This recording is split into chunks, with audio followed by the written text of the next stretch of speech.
Salut les voyageurs, j'espère que vous allez bien. On se retrouve aujourd'hui dans une nouvelle vidéo afin de parler de grandes figures de One Piece, leur position et le fonctionnement du monde tel un système solaire. Et toi, cher voyageur qui passe par là, je te vois. Abonne-toi et active la cloche d'or de Chandora pour faire partie de l'aventure Logpause. Je vous l'ai teasé et je vous l'ai annoncé récemment, la team Logpause s'agrandit et aujourd'hui je suis content de vous introduire notre nouvelle Nakama, mon bras droit, dont l'identité va rester mystérieuse pour l'instant. Hey les Nakama, je suis la nouvelle navigatrice sur le navire et je compte sur vous pour qu'on atteigne Loftel en premier. Sur ce, commençons la vidéo.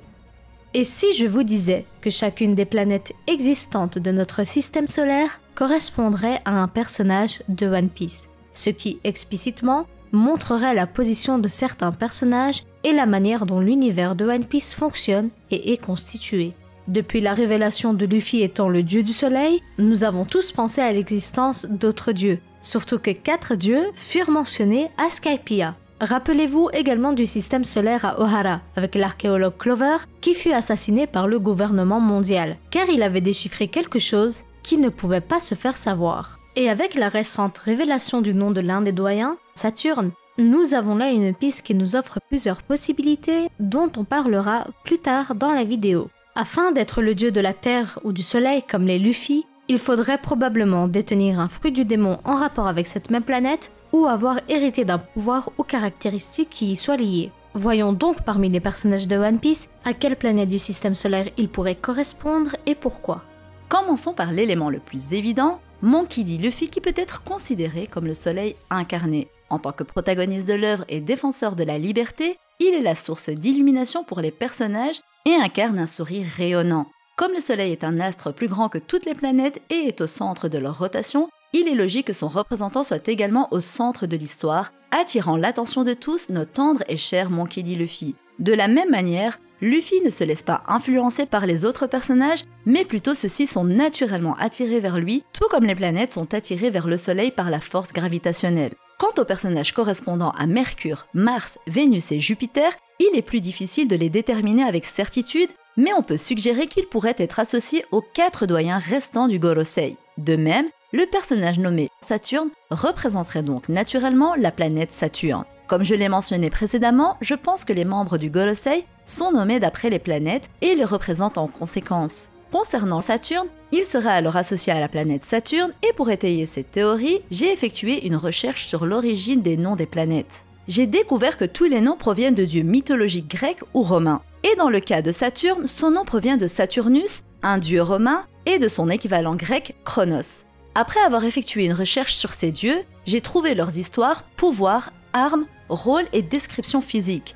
En ce qui concerne Saturne, également appelé Chronos, j'ai observé qu'il était souvent décrit avec un couvre-chef et une barbe abondante. La forme de sa chevelure et de sa barbe était particulière, ressemblant davantage à des serpents qu'à des cheveux fins. Cela pourrait être l'inspiration pour le design de Saturne qui possède une chevelure et barbe abondante et un couvre-chef. Saturnus est armé d'une épée, une arme qui était à l'origine une faux et qui est de couleur brune. Saturne porte également une canne brune qui pourrait être en réalité une épée cachée. En ce qui concerne son rôle, Saturnus est considéré comme le dieu du temps et est considéré comme le fils d'Uranus. Cela nous amène naturellement à penser à Im-sama, qui serait sa supérieure et agirait comme une mère spirituelle. Peut-être que Saturne joue un rôle dans la temporalité des événements, que ce soit dans la vie quotidienne ou lorsque Im-sama déchaîne son pouvoir comme elle l'a fait sur Lulusia. Im-sama aurait alors besoin des 5 doyens pour dicter le monde, mais étant donné son pouvoir immense, elle serait considérée comme une figure trop puissante pour que le Gorosei puisse lui faire face.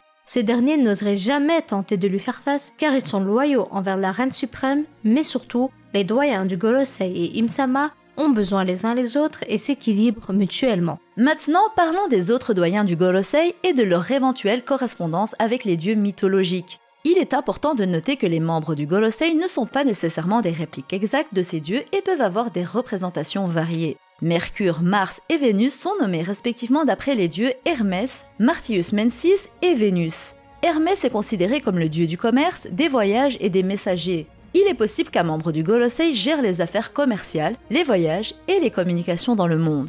Martius Mensis, quant à lui, est considéré comme un dieu de la guerre, de la jeunesse et de la violence. On pourrait penser qu'un membre du Gorosei protège la terre sainte de Marie-Joase en cas de danger si le CP0 et les amiraux ne sont pas présents.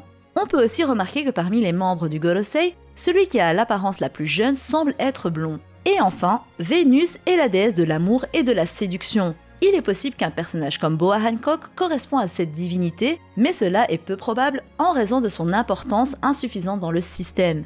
Il est à noter que le Meromeronomi, le fruit que convoite Barbe Noire depuis longtemps, était auparavant entre les mains du gouvernement avant d'être consommé par Boa Hancock. Cela rappelle le fruit de l'humain modèle Nika de Luffy, qui a également été en possession du gouvernement avant d'être obtenu par Shanks. Ce fruit peut donc réserver des surprises à l'avenir. Le représentant du membre du Gorosei correspondant à Vénus serait chargé de gérer la natalité et mortalité des habitants des pays et des dragons célestes afin de préserver leur lignée. Cependant, il est possible que l'association entre les membres du Gorosei et les planètes ne soit qu'une simple aspiration pour les personnages de One Piece et ne reflète pas une correspondance exacte avec les mythes et la mythologie. Eiichiro Oda peut faire ce qu'il veut avec ses personnages, mais la mythologie semble tout de même jouer un rôle important dans l'œuvre. Il est important de noter que l'ascension de Luffy en tant que dieu soleil représente un danger véritable et considérable pour le gouvernement mondial et la reine-mère Im-sama. Il serait alors approprié de suggérer que Im-sama serait une déesse de la Terre en tant qu'entité contrôlant la vie et la mort.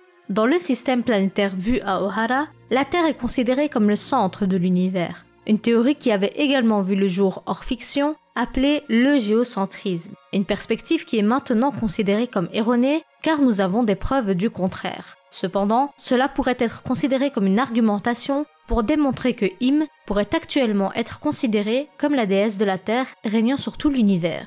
Les planètes tournant autour d'elle seraient alors considérées comme les doyens dépendants de Im-sama et les armes antiques seraient convoitées par Im-sama comme c'est actuellement le cas pour Uranus. Le Soleil pourrait être considéré comme un cas à part et Luffy pourrait être considéré comme l'individu capable de faire tomber Im et le gouvernement pour restaurer un système normal où le Soleil est le centre. En fin de compte, ce système pourrait être considéré comme un système solaire normal pour les futurs archéologues et scientifiques sans la dictature et l'injustice de Im.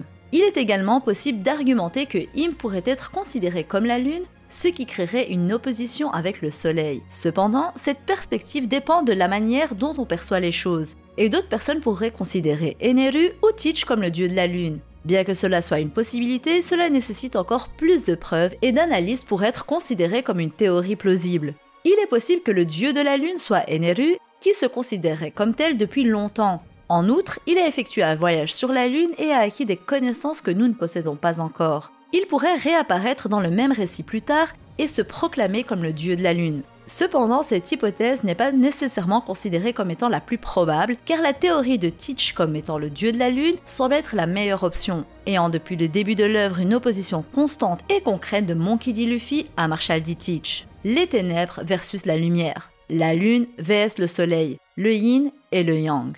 Dans ce système solaire, nous avons identifié 3 armes antiques nommées d'après les corps célestes. Les armes antiques sont considérées comme la plus grande force dans le monde et sont fortement convoitées par divers acteurs, tels que les empereurs Kaido et Big Mom, des anciens corsaires tels que Crocodile et le gouvernement mondial. Il est intéressant de noter que les 3 puissances mondiales sont impliquées dans l'intérêt pour ces armes qui ont maintenu l'équilibre dans le monde pendant des années. Bien que ce ne soit pas le cas pour toutes les figures influentes du monde, il est reconnu que l'obtention d'une arme antique peut influencer considérablement la position d'un individu ou d'une organisation. Dans ce système solaire, nous avons identifié les corps célestes suivants. Neptune pour Shirahoshi, qui est donc Poséidon, arme marine. L'autre nom de Poséidon étant Neptune. Pluton en tant que navire de guerre, arme terrestre. Et Uranus en tant qu'arme céleste.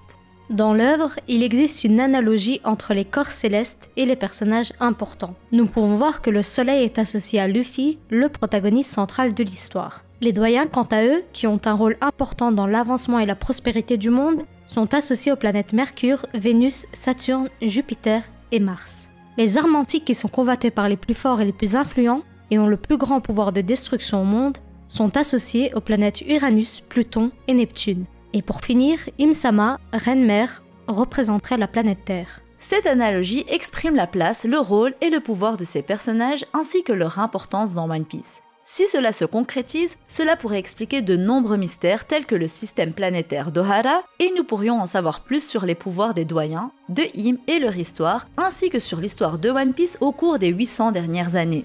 Voilà, nous arrivons à la fin de cette vidéo et j'espère qu'elle vous aura plu. Sur ce, je vous dis à la prochaine et d'ici là, portez-vous bien.